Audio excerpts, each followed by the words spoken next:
So now we want to figure out whether these partners are good partners for us to be working with. One of the key things here is that we need someone that's going to be able to respond to requests that we put out to them. A good way to do this is to start a conversation with them over email or request a meeting and see if it's possible for them to get back to us in a timely manner. If they can't, then we know that this might be a difficult partner for us to work with moving forward. In the template, we've got a chunk for the potential partners that you write down, just with like a name, contact details, and some rough notes. We've also got a chunk about setting up a meeting. And that's where you can get prepared by writing down the kinds of questions and answers you're looking to get so that you can do a good evaluation of that partner.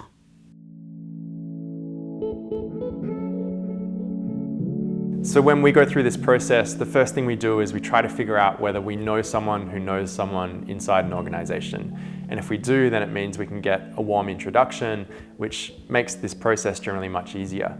If you can't do that, you might find that email is your preferred method of reaching out, followed by a phone call. You might find you prefer to make a phone call and then follow up with an email. And that's up to you, depending on what your preferred way of communicating with people looks like. Before you have that first phone conversation or send that first email, get someone to look over it for you. See if you can have a conversation with them or send them the email for them to proofread, and make sure that you're explaining what it is that you're going to do, what your lockup is really clearly, and also what you're looking for from them really clearly as well.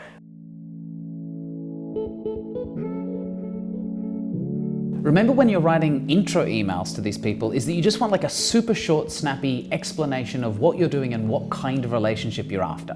The irony here is that the really good organizations are generally insanely busy because they're good at what they do. And if you give them a giant list of all of the stuff you want from them in like the first contact, they'll just struggle to wonder if you're even worth their time.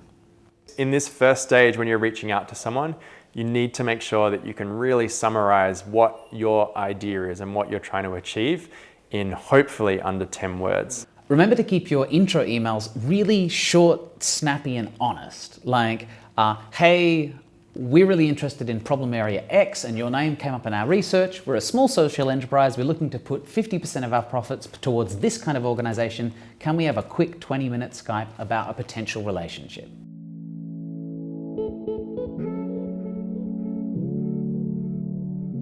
Next, we're going to check they're going to be able to help you with the important stories and the other assets when you need them. They may be protective of their images, for example, which will make your job harder if you're trying to tell their story to your customers. Particularly when you get started, you're going to need to rely on the information that they're able to give you out of their database, because you don't have the ability to, and probably the finances either, to travel to these locations and look at the work they're doing, which takes a long time, film it, document it, and everything else.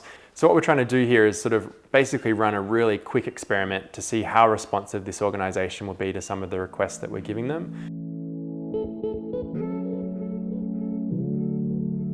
You haven't given this organization a donation yet, so they can't invest too much time in you, or it's not going to be a good use of their time either. It can actually be really cool to just ask some really upfront questions in these conversations, like, how much is too little money that we're not worth your time?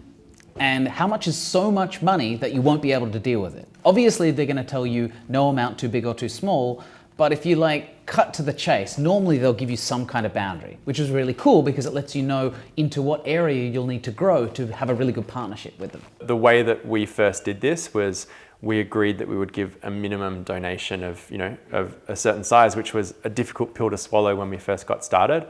But it meant that we could get access to the things that we needed in order to, kind of get the brand off the ground.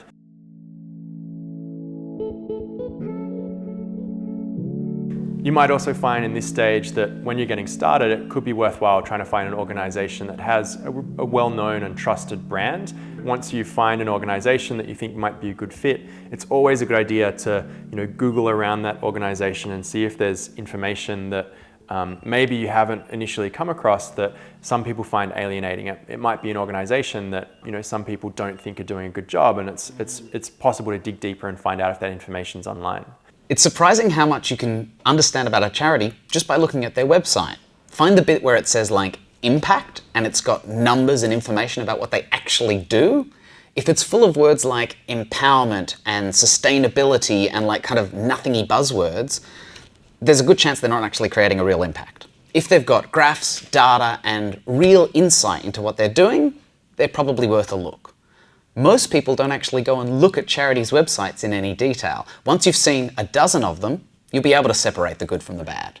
We've always tried with Who Gives a Crap to be to impact brand agnostic. So we wanted to make it all about building toilets, and that would enable us to have freedom over how we wanted to fund moving forward. So if you can do that, that's a great thing. But in certain circumstances, you might find that it makes more sense to have a well-recognized brand that everyone knows what they do already, and that helps to tell your story about your product more easily. Once you've realized there's no perfect impact partner to get started, you'll be able to better choose the partner that will help you to grow your company, and in return, you're going to be able to help them grow as well.